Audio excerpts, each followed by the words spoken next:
when we when we met together on the first evening,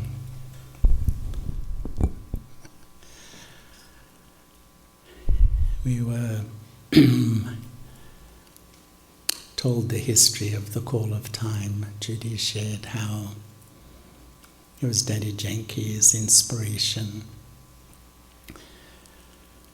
looking at time, that beautiful question, what is time calling me to be? What is time calling me to do? I think that's why we're all sitting in this room.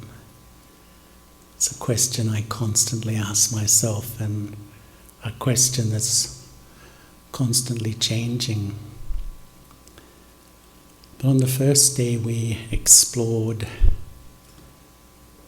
that time is calling me to reconnect with the eternal self. And it's like an anchor I put down to stabilize myself. And yesterday, a day to spend connecting with the divine, however we see that. But I think all of us have this feeling, this love for God, because it's an extraordinary source of inner power, an ability to completely restore me to my potential, no matter how weak and vulnerable I feel I've become. And that connection is like another anchor. And sometimes I feel these two anchors stabilize me in a world which is whirling around me. Change is just increasing, this vortex of change. And when I forget the self, I forget God, I just spin. The mind spins, just wondering, who am I? Where do I connect to? What's going on around me? We're living at a time of absolutely massive change. I don't need to tell all of you that.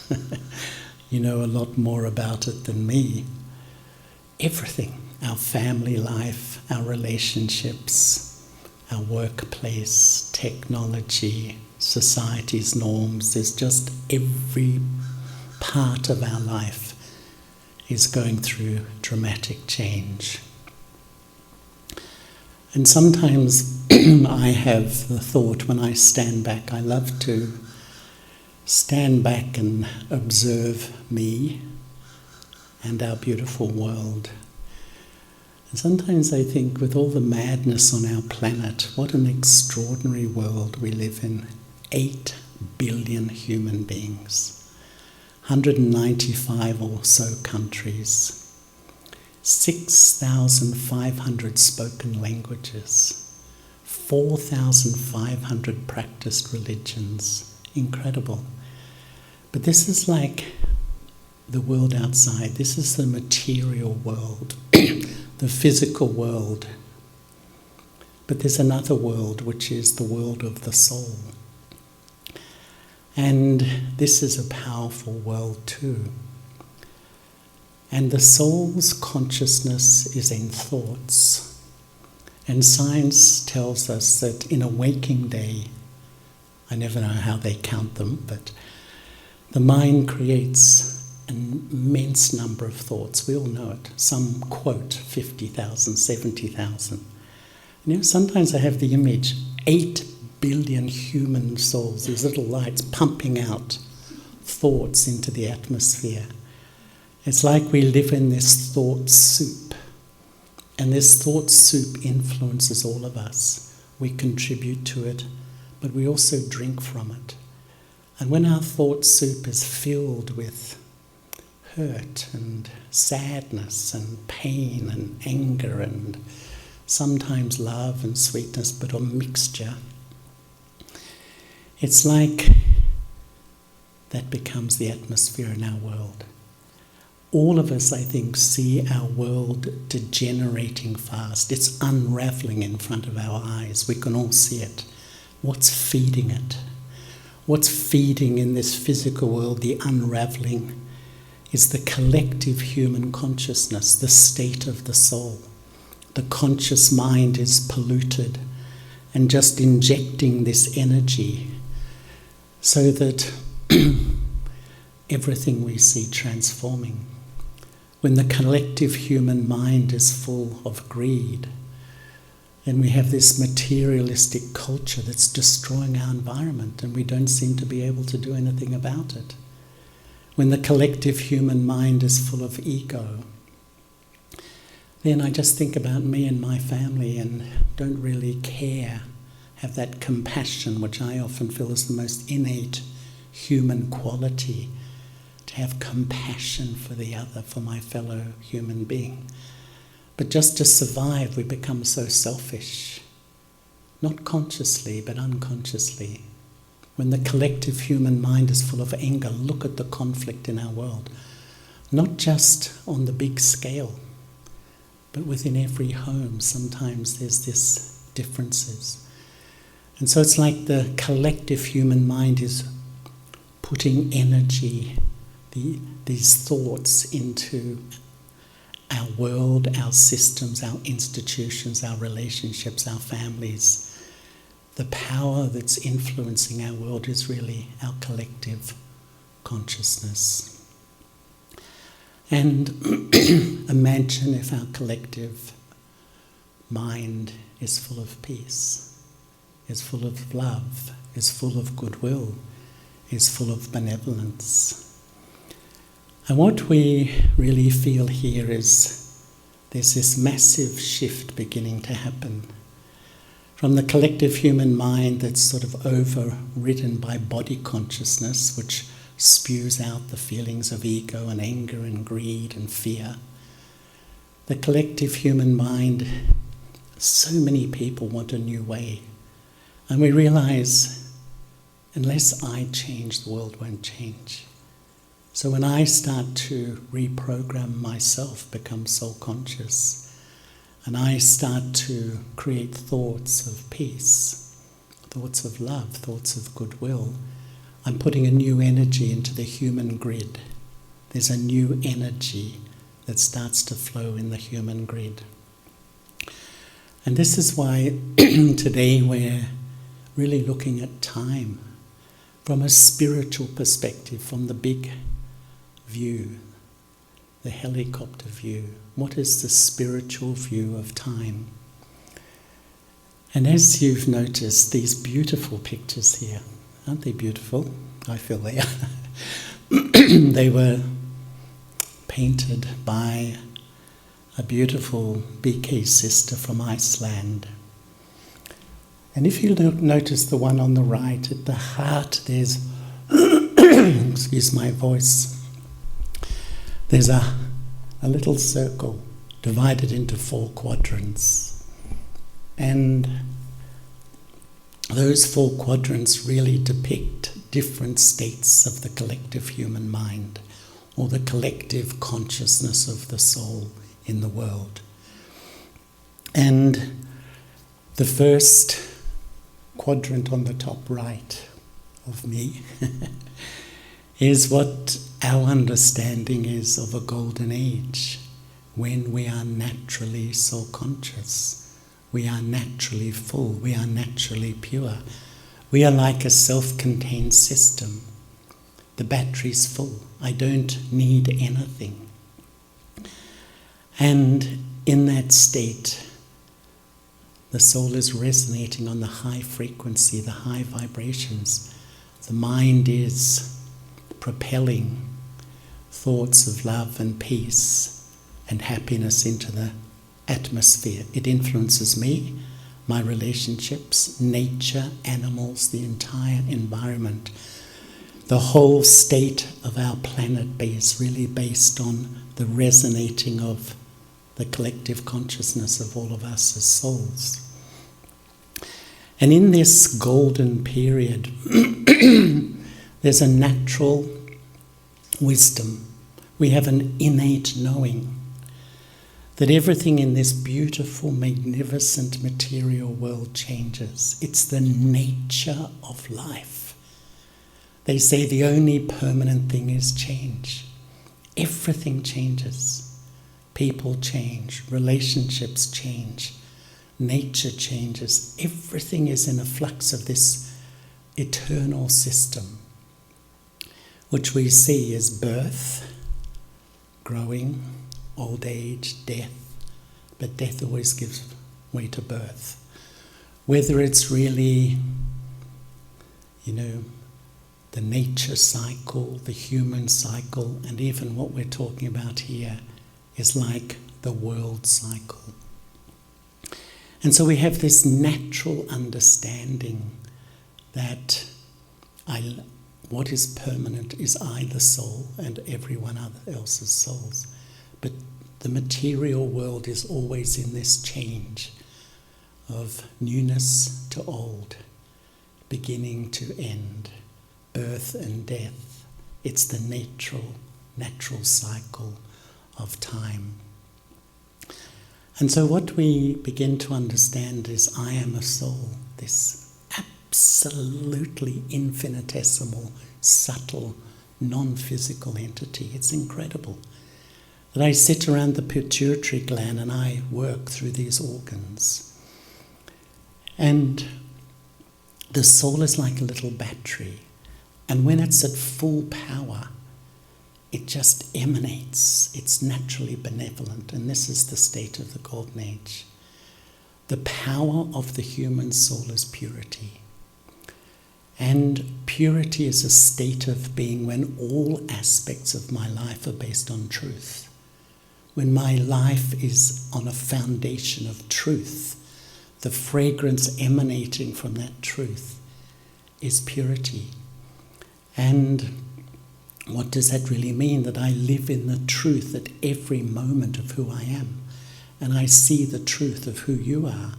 And I see the truth of this material world as the stage for the actors of life, but it will always change. And this little soul battery, the soul takes a body, leaves a body, takes a body, leaves a body. It's the nature of existence. And as I do, the little soul battery begins to lose its power just ever so slightly, ever so slightly. Like every system, the power begins to drain a little. And so for the first half of the two quadrants on the right, the Golden Age and the Silver Age, it's like the soul is the master of matter. Things are in order. Consciousness is elevated and infecting the material world with peace, love. Things are in a natural state. But when we come to the third quadrant, which we call the Copper Age, the power of the soul has waned to the point that this beautiful self-contained system, the fact that I was full of peace and love in a natural way, it empties to the point that I look outside. I start to look outside for you to love me, for you to support me. And when this happens, a law of life kicks in. Whatever I desire will influence me. So this uninfluenceable soul becomes slightly influenced. If I desire you to love me and you do, I'm fine. But if I desire you to love me and you don't, I fluctuate. So I become dependent on what happens out there. And what happens out there is affecting my mind. So the mind, which was completely stable in the Golden and Silver Ages, instability kicks in. The frequency of the vibration gets lower. So the whole vibration of the collective human mind, the human souls, is starting to influence our material world in a different way. In the Golden and Silver Age, no concept of death. Death is as natural as taking off your clothes at night. It's a natural part of life. It's the most natural part of life. Yet as the soul forgets itself and begins to identify with its body, I become attached to it. I build fear into my life. I fear losing my body. I fear losing those who I have become dependent on. So, fear. I build fear and insecurity into my life. It's not that we stop loving in the Copper Age. We continue to love. We just love the wrong things. And when I begin to love myself as a body rather than a soul, it becomes ego. Ego, in a sense, is an attachment to a false sense of who I am. I become detached to a false sense of identity. When I love the bodies of others, it becomes lust and attachment, dependence. When I love material things, it becomes greed. In a sense, the soul becomes polluted because the focus of my love changes from that which always exists, souls, to temporary things. And the more I love temporary things, the more I fear losing them. And so you can see how the whole vibration of the planet's sort of losing power, getting lower, getting lower, getting lower. And it creates the collective consciousness of the soul, the collective human mind is now impregnated with fear and anger and all this sort of energy, which we would almost say is absolutely normal at this time. This is the way life is. And to really try and arrest this decline, we can feel that things are going down. Sort of unconsciously, we begin to search. The soul begins to search. Before that, I was full. I didn't need to search, I was full. And that's when, at the beginning of that third quadrant of the Copper Age, the whole part of religion begins. I look to God first. I pray to God. I worship God. I bow to God. And in my reflections over the years, I've wondered why I ended up at the end of at this time with such a lack of self-respect. My experience, I'm not a psychologist, I'm not a counsellor, but I've talked to thousands of people all over the world. Deep, deep down in the core of our being, there's a profound lack of self-value. There's a deep, deep sort of hurt in the relationship with the self. It's become so unhealthy. Why? Because life after life, year after year, we went into the temples, the churches, the mosques. God, you're so great, you're so pure, you're so divine. I'm so low, I'm so impure, I'm so this. It's almost reinforced a sense of inferiority into the soul, which has become the biggest obstacle in life. And this inferiority just moves into every part of our life. It's the biggest influence in our relationships, in our families, in our institutions and everything. And it begins not intentionally through our devotion. So I first looked to God. I second looked to the beings who lived in the Golden and Silver Age, the deities. If you look around the world, all the original indigenous people worship the deities, divine beings who lived in this world. Then I looked to prophets, Abraham, Buddha, Christ, Muhammad, and more. And then I looked to teachers, gurus, saints, sages. And then I'll even look to the material world, rivers and mountains, worshipping, seeking something to fill the emptiness that the soul has collected. And such effort was made to arrest this loss of power as the soul battery gets weaker and weaker and weaker. And then the fourth quadrant is the Iron Age. We step into the Iron Age. And the Iron Age is a time of darkness, a time of ignorance, a time of sorrow, a time of deception, where the pollution in the human spirit, which began pure, clean, uninfluenced, becomes maximum.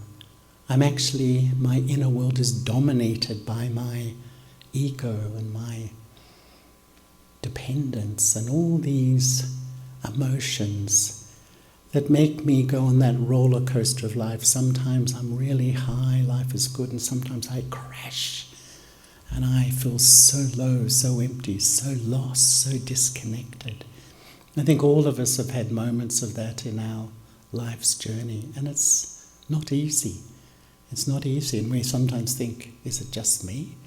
Is it just me? And yet, I think the collective human soul has really sort of begun to run out of power. And so we come to the end of the Iron Age, and you see there's two hands of the clock going up.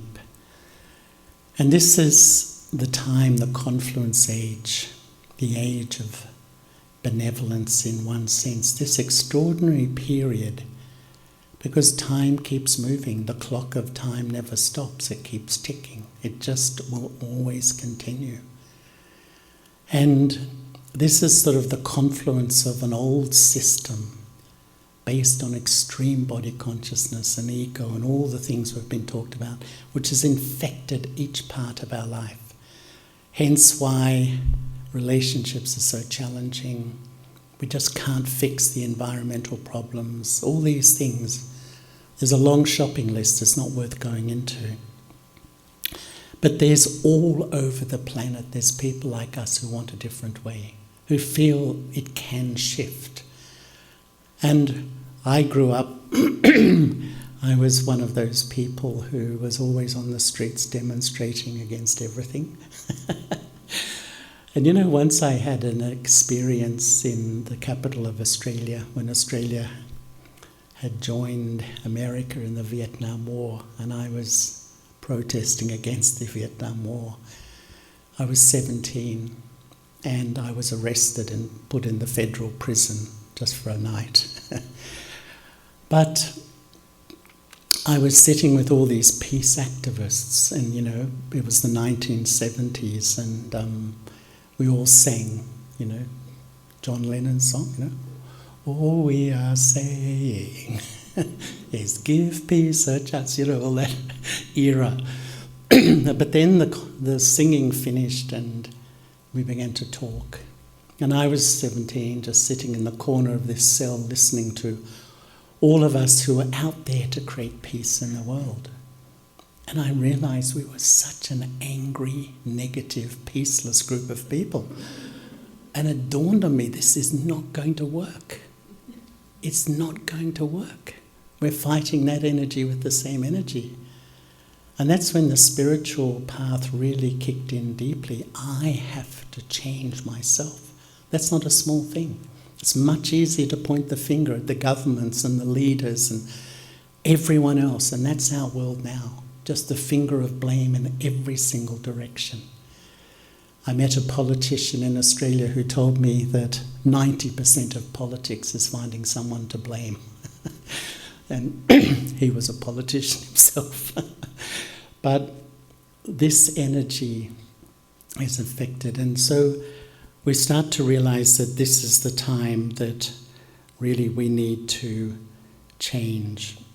And I would say that this is the age of benevolence, because when many of us, and these seeds all over the world, people who want a different way, connect to my authentic self and connect to the divine, we're putting a new energy, a new thought, soul-conscious thought, back into the grid of the human world, which influences each other and influences the world.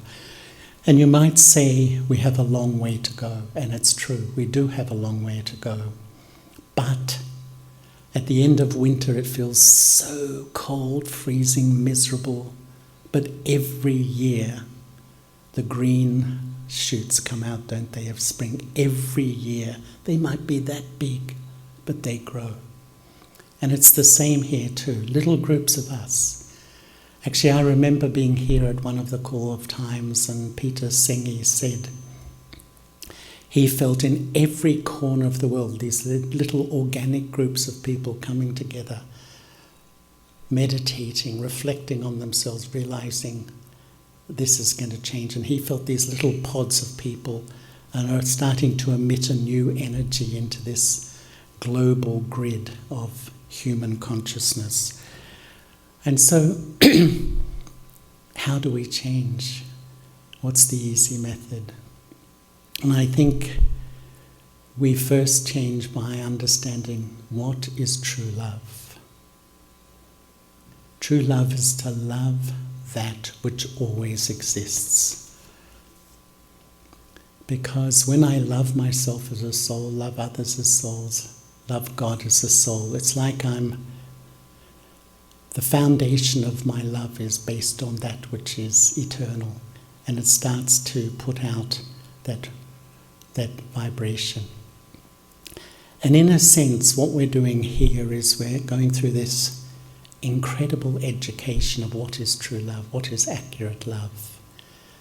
And so our love shifts from things that are temporary to things that are permanent, from physical love to spiritual love, from love based on emotion to love based on truth. Love based on emotion loves you one day, can't stand the sight of you the next day. It's all over the place. But love based on truth is, I know your value. I see your value. No matter how much your moods change, you go up and down, I've fixed my vision on your goodness. That's what God does to us, and that's what we're learning to do to each other. And that means my love is stable, and that really stabilizes loving relationships. From dependent love to pure love. It's almost like we're going through this incredible re-education of how to love. And when I love accurately, I will become pure. When I begin to shift my love, the natural consequence is a healing inside of the self. And so this confluence period is almost the story, the human soul, the human battery, the soul battery full, flourishing. Over a long, long, long, long time, the power is lost to the point I'm on empty. The mind is in overdrive. There's no spiritual strength. So I step into this confluence period between the two hands to reconnect with the divine and reconnect with my true self and start to fill up the battery that's on empty. And this is the spiritual journey, to really recharge myself at this time. And the confluence age is really the age of angels. And angels are remembered in all cultures because an angel is one who has complete love for one, complete love for the Supreme Soul, for Baba, the mother and father of the soul. And because of that complete love for one, has absolute benevolence for all, in a natural way. It's almost like the angel makes a decision. Everyone has weakness, every single human being. But if I focus on that, what happens to me? I go down. I can see the strengths of everyone, I can see the weaknesses, but I choose to focus on the strengths, and I don't allow the weaknesses to dominate me. So I'm getting the power back to really offer benevolent vision to those I love around me. This is one of the greatest gifts. I feel the real gift for the people you love is benevolent vision, benevolent attitude, goodwill, pure feelings, even seeing their weakness. But to do that, I need strength. I need to be in my power. I need to be in my self-respect, and I get that from my connection with God. And the angel only keeps 5 types of feelings in their mind. The angels made a decision. Personally, I've really thought about this a lot because I've observed that the feelings I keep in my mind make me ascend or descend. And the 5 types of feelings are the feelings of benevolence for all, firstly. Secondly, love and cooperation. Thirdly, zeal and enthusiasm. Fourthly, belonging, giving belonging. Belonging means that your subtle mind accepts others, respects others, because people feel your subtle mind. If in your subtle thinking you're seeing weakness, you're focusing on what someone said last week or what they did, they feel that energy. But your mind is clean, your mind is giving feelings of belonging. And fifthly, of soul consciousness. And it's really like I make a decision. I'm going to fill the sacred space of my mind with these feelings. And the whole ascent in life is based on feelings. My own experience, if I see someone's behavior is not good, and I generate bad feeling, ill feeling, hurt feeling, what happens to me? My whole inner world goes into that low vibration.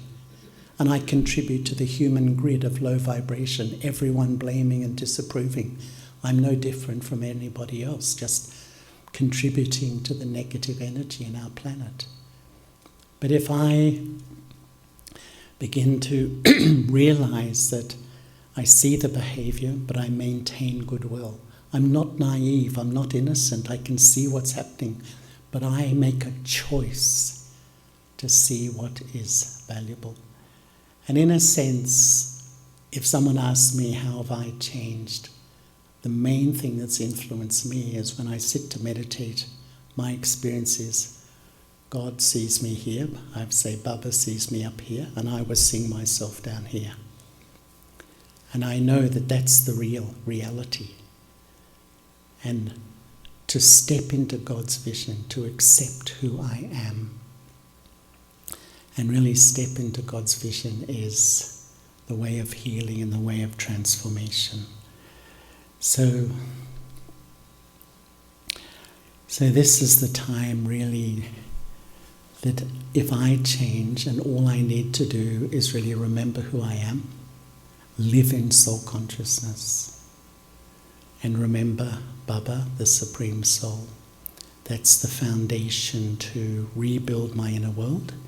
And almost naturally, I resonate on a high frequency, and my frequency is contributing to the future, because inevitably winter becomes spring, death becomes birth, change will inevitably happen, and we will move back from this old culture based on body consciousness to a new culture based on soul consciousness once again. So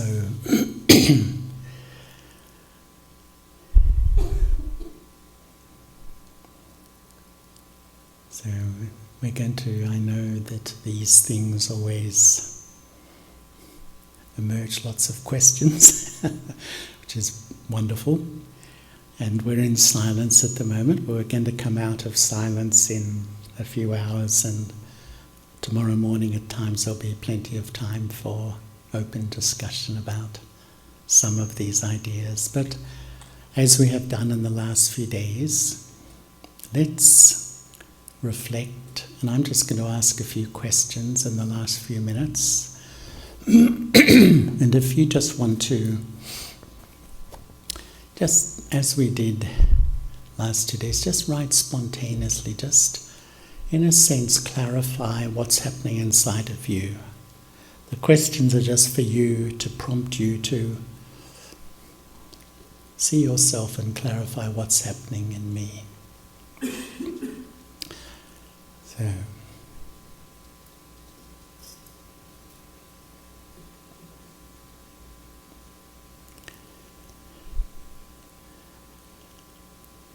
we all observe we are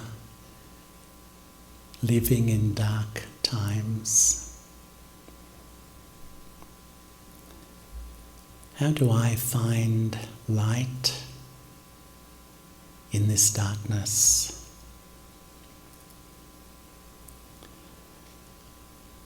What is in my thinking, my awareness that enables me to sustain myself when it seems everything around me is dark, negative, or not everything but a lot.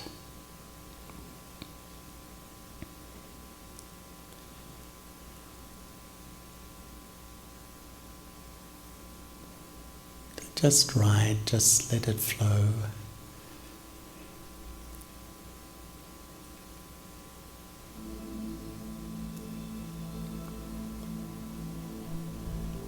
With all the darkness around, the pessimism, sometimes the negativity,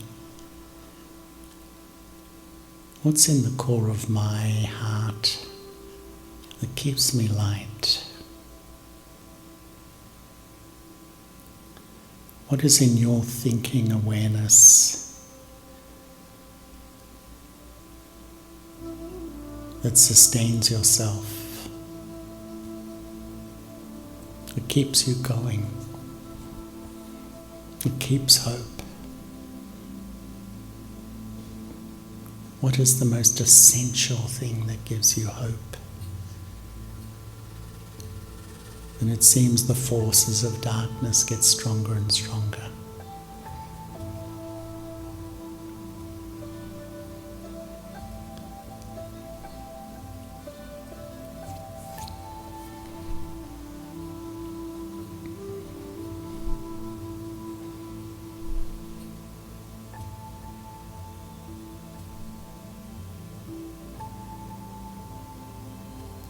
What helps me keep the spark of hope, the spark of positivity, the spark of optimism, when even others around me are consumed by pessimism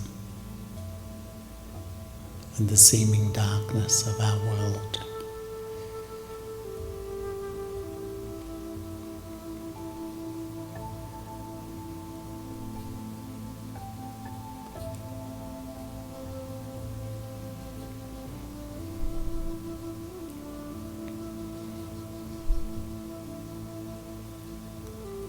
Don't think too much.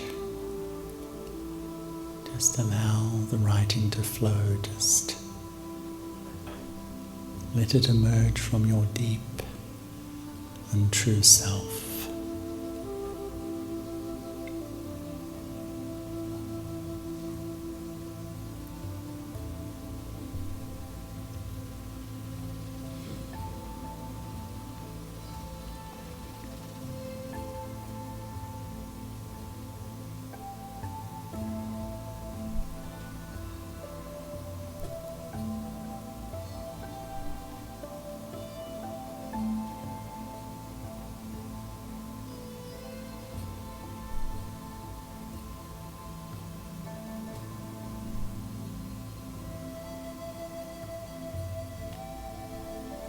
What are the things that you do, however small,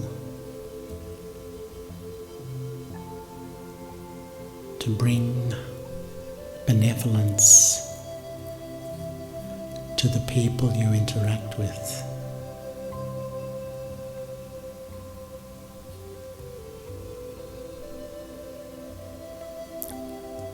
What do I do to uplift the spirits?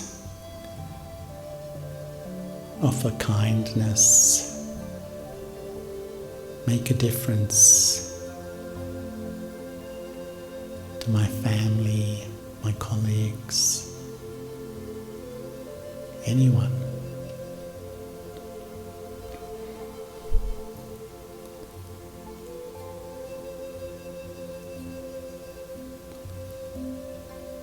What is naturally benevolent in me that I practice to make a difference in the lives of people close to me?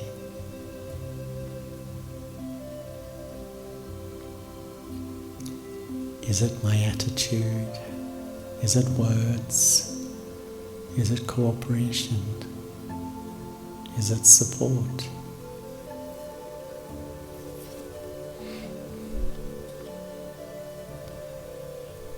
However simple, even a smile can change the feelings in the heart of another.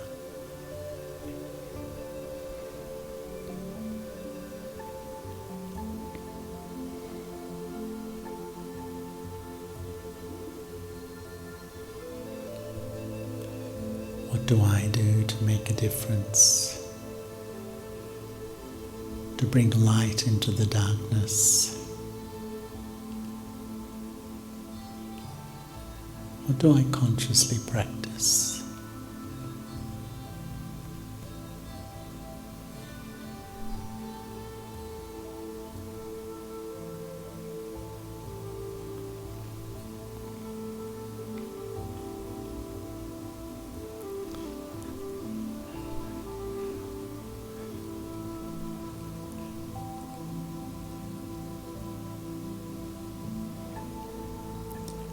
How do I give spiritual support to those I love?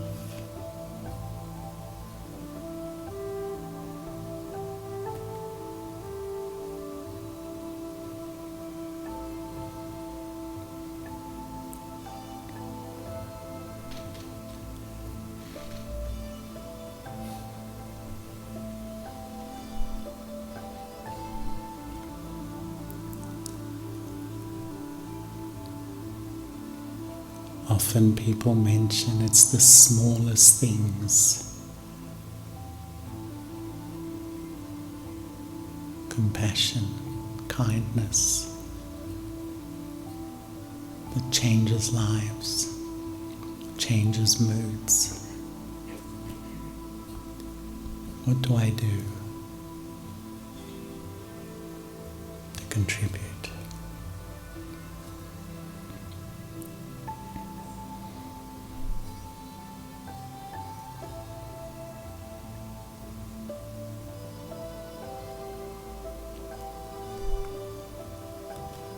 When situations are hugely challenging,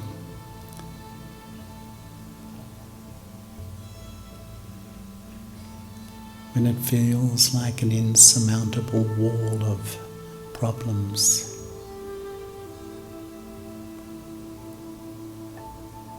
can I access God's light?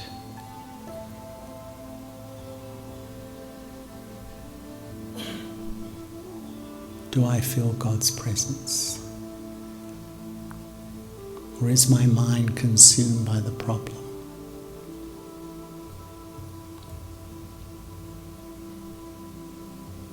Do I let the problem dominate me? Or do I allow my connection with God to influence me? Just ask my heart honestly.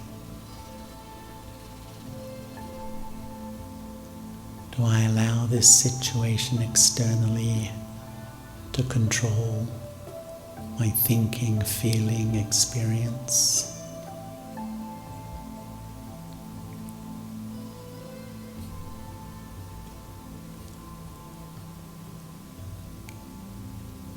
Can I connect with God at this time?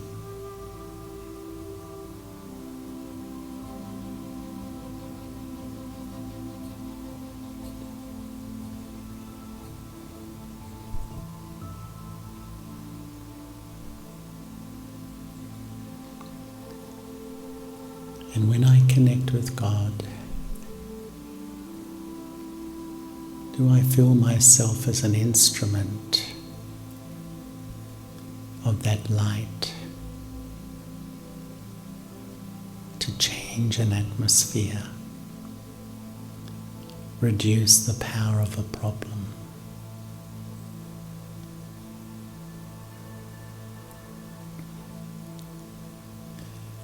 In other words, do I use God's power, Baba's power in my life? Do I use this power practically in my life?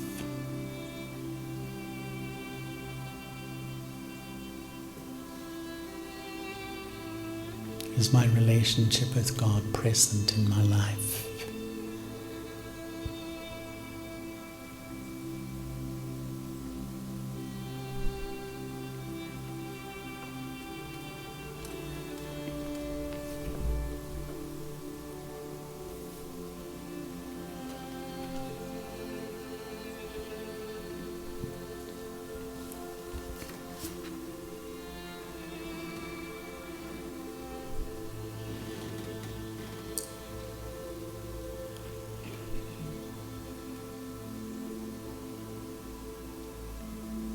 Just let it flow. And let me reflect.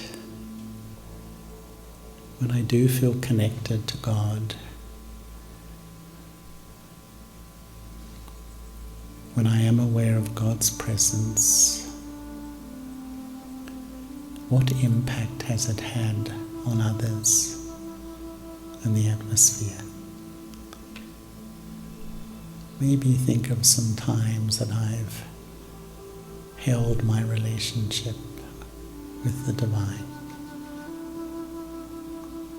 in a difficult situation. What impact did it have on others, the atmosphere?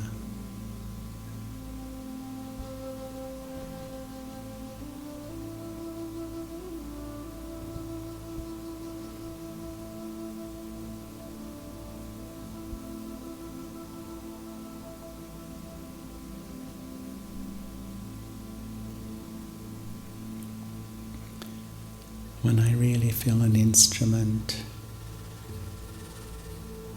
of Baba's light and love, God's light and love, what impact has it had? How did it impact me in managing the situation?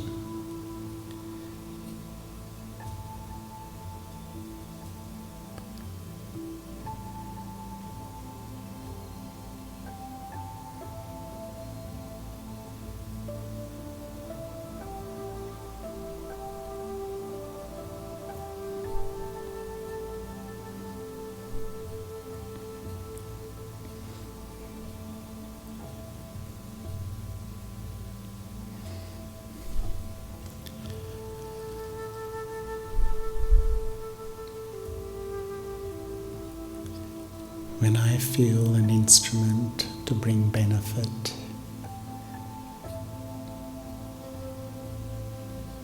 when I feel naturally in that benevolent space, how do I feel about myself?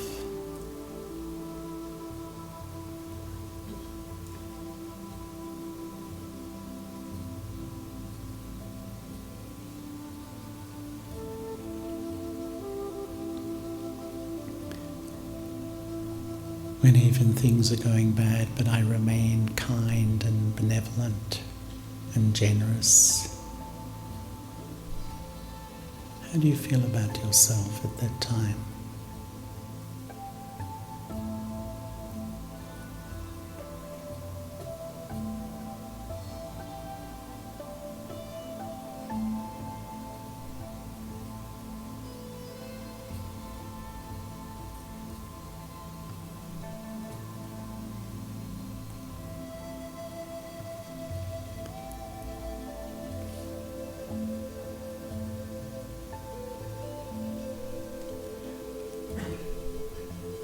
And what do I feel I can do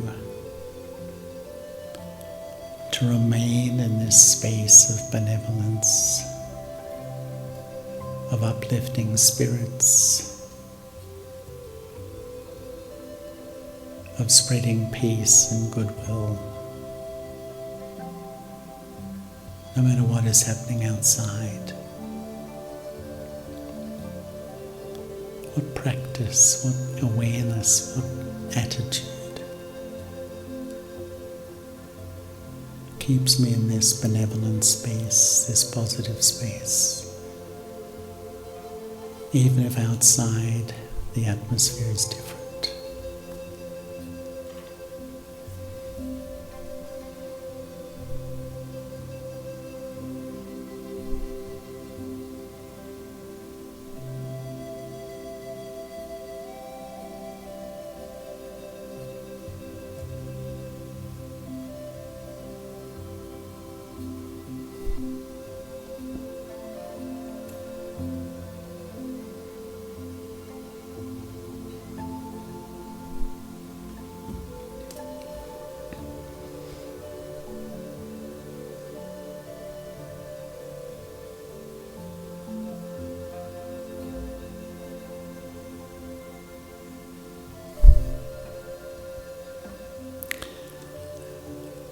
So,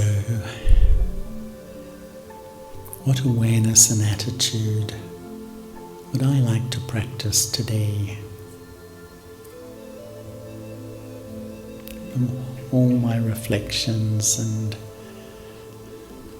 what's the space I want to be in today? What do I want to hold? And maybe there's one word or a few words that summarize the feeling I want to remain in.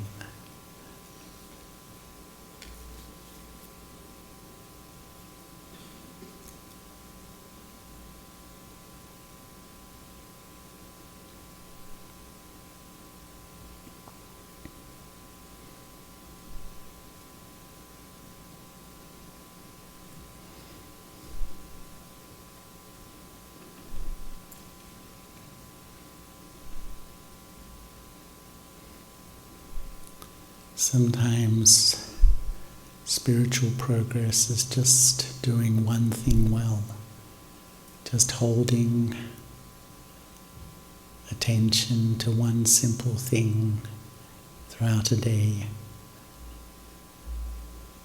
And as I observe progress, I feel I'm moving forward. What's the one thing I'd like to implement, practice?